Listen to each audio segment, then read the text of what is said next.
मुख्य राजमार्गको छेउ सिमपानी परिरहेको थियो। एकैछिनमा तालु तात्तिने कामले पिरोल्थ्यो। खेतीपालीको समय, चारैतिर असारे खेतीको माहौल थियो। बिउ बोक्ने र रोपार बीच रमाइलो खेलठट्टा चल्दै। एक तमासको ट्र्याक्टरको आवाजले माहौल अलिक कर्कस पनि थियो। चिनजान राम्रै भएको दाइको परिवार थियो। सबैजना खेतीमै व्यस्त। खेतबाट अलिकति पर घरमा खेतालालाई खाजा बनाउनु पर्ने रहेछ। दैनिक साइटको काम र अफिसको कामको सिलसिलामा मेरो प्यारो घोडा, मेरो बाइक खेती गरेको ठाउँतिर जान मन गर्यो। रोपारहरू काममा व्यस्त नै थिए। दाइले भन्नुभयो, "ए कान्छा, त पनि आइपुगिस्।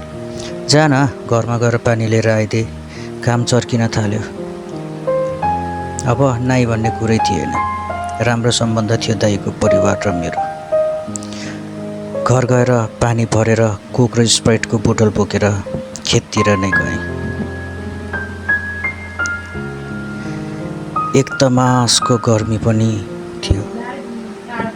सिमसिम पानीले केही राहत दिएको छ भन्दै थिए सबैजना। होइन हो, सकिन्छ होला नि आजै सोचेर रोपेर, भोलिको लागि नछोडौँ है मेलो भन्दै दाइ पौसे गर्दै थिए। पानी लिएर आएपछि मलाई अफिसको काम र साइटको कामबाट कल आउन थालिसकेको थियो। हतार हतार गरेर बाइक स्टार्ट गरेँ। पहिलो गियरमा राखेर अघि बढ्न मात्र लागेको थिएँ।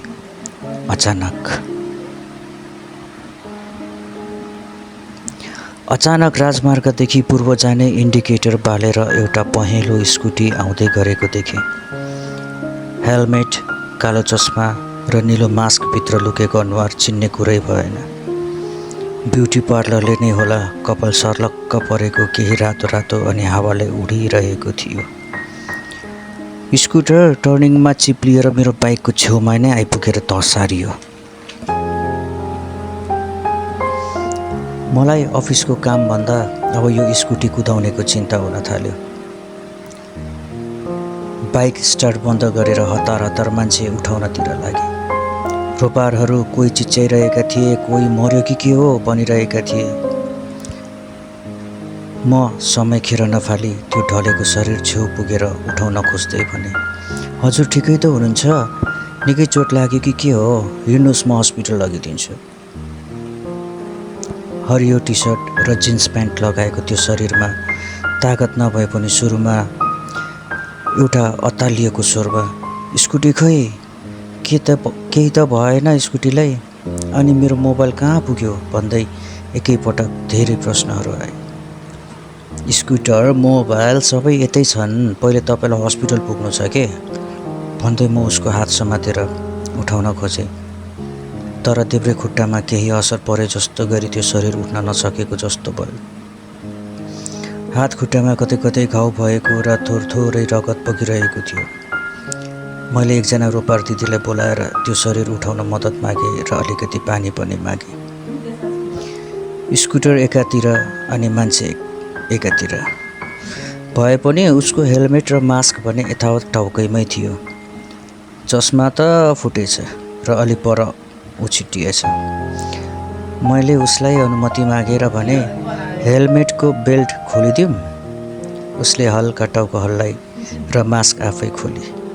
थोरै पानी पिलाएर भने, "हिँड्नुहोस् मेरो बाइकमा, म हस्पिटल लगिदिन्छु।" उसले अझै पनि भनिरहेकी थिए, "अनि स्कुटर?" "स्कुटर यहीँ छेउमा होस् के, केही हुन्न। दाइको यहीँ नजिक घर छ। लु यो लिनुहोस् हजुरको फोन। हल्का स्क्रच भएछ स्क्रिन चाहिँ।" यति भनेर उसलाई मैले र रोपार दिदीले बिस्तारै बाइकमा बस्न लगायौँ। "यो बाइक पनि चाहिने बेलामा सेल्फ स्टार्ट नै हुँदैन यार" भन्दै मनमनमा गनगन गरेँ। तर धन्य, स्टार्ट भयो। उसले बिस्तारै मेरो काँधमा समाएर बाइकको पछि बसेकी थिए। मैले बिस्तारै बाइक हस्पिटलको गेटसम्म पुर्याएँ अनि हात समाएर भित्र सिस्टरहरू भएसम्म पुर्याएँ। साधारण घाउ चोटपटक मात्र लागेको रहेछ। केही समयमा साधारण उपचार भयो। "मेरो फोन हजुरसँगै छ है?" "होइन नि, हजुरलाई दिएको थिएँ, ब्यागमा हेर्नुहोस् त।" उसले आफ्नो ब्यागको चेन झर्र गरेर उघारी अनि फोन निकालेर मुख बिगार्दै डायल गर्न लागि रिङ गइरहेको थियो। दी हेर्नुहोस् न, सानो एक्सिडेन्ट भयो। खै मलाई त ठिकै छ, स्कुटरमा हल्का स्क्रच भयो होला हौ, मोबाइलको स्क्रिन नै फुटेछ। ए हजुर, एकजनाले देखेर यहाँ हस्पिटल ल्याइदिनु भयो।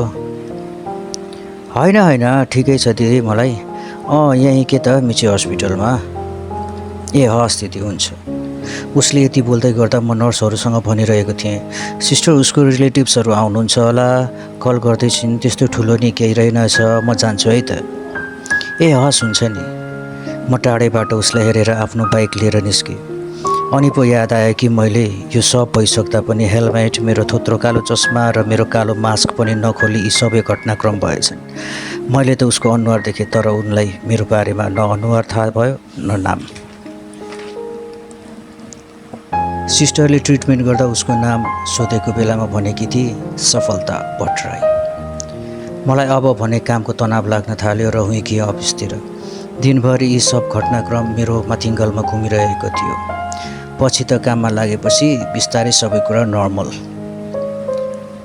त्यसको 1.5 वर्ष पछाडि आजको दिन बिहान 11:34 भएको थियो। मेरो औषधि खाने बेला। यो हस्पिटलको बसाइ पनि साह्रै वाक्क लाग्छ मलाई। खै के गनाउँछ के। तर के गर्नु, औषधि खानै पर्यो। जबरजस्ती औषधि खाएँ। अस्तिको दिन टाइफाइड भएर हस्पिटल एडमिट भएको म आज 3 दिन भयो। भोलि त डिस्चार्ज गर्छ भन्दै थिए। औषधि खाएपछि एकछिन अडेस लागेर बसिरहेको थिएँ। सफलता भट्टराईको आफन्त आइसियुको बिरामीको सहायता कक्षमा आइदिनु होला। 81 नर्सको ठुलो स्वरले बोलाएको यो नामले म भित्र एउटा तरङ्ग फैलायो। धेरै कोसिसपछि त्यो पहेँलो स्कुटर, त्यो रोपाइँको समय, हरियो टी सर्ट, जिन्स प्यान्ट लगाएको सबै कुरा एक एक गरी सम्झनामा आयो। म झसङ्ग भएँ। आफै त बिमारी भएर बेडमा छु, कसरी बुझ्नु अब के भएको रहेछ। के उनी त्यही सफलता भट्टराई हुन् जसलाई मैले हस्पिटल पुर्याएको थिएँ। अनेक थरी कुरा मनमा आए। 81 मलाई हेर्ने सिस्टर देखेँ अनि बोलाएर सोधेँ, सिस्टर यो आइसियुबाट अघि बोलाएको बिरामी सफलता भट्टराईलाई के भएको हो, कहिलेदेखि यहाँ एडमिट हो। नर्सले भन्नुभयो, ए उहाँ त 5 दिनबाट आइसियुमा हुनुहुन्छ। एउटा उहाँ यहीँको सहकारीमा काम गर्नुहुने रहेछ। स्कुटरमा अफिसबाट घर आउँदा 81 बत्तिएर 2 जना केटा बसेको बाइक आएर स्कुटरलाई ठोकाएर भागेछन्। स्कुटरको त के कुरा गर्नु, तर बिरामीको त टाउकोमा गहिरो चोट लागेर अति नै खुन बगेको अवस्थामा यहाँ ल्याइ पुर्याएका थिए। केही भन्न सक्ने अवस्था छैन। बिरामीको फेरि कुरुवा पनि दिनदिनै फरक देख्छु। किन र दिदी फरक कुरुवा? अनि स्कुटर पहेँलो रङको थियो र? पहेँलो थियो रे, मोबाइलमा फोटो खिचेर ल्याएका थिए। अनि उहाँ त एउटा अनाथ आश्रममा बस्नु हुँदो रहेछ।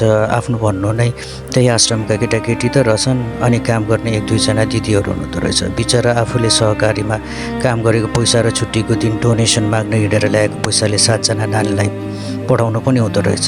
अहिले ती सबै पालो आउनुहुन्छ बिरामीको रुवा भएर। अब केही भइहाल्यो भने के हुन्छ होला ती नानीहरूको। सिस्टरले यति भन्दा मेरा आँखा रसाएका थिए। म छाँगाबाट खसे चाहिँ भएँ अनि प्रार्थना गर्न थालेँ, उसलाई केही नहोस्। अन्तिममा बिन्ती छ, सवारी साधन चलाउँदा आफ्नो मात्र होइन कैयौँ मानिसको जीवन सोच्नुपर्छ। संयम त अपनाऊ, सुरक्षित तवरले सवारी साधन चलाऊ, बिन्ती छ।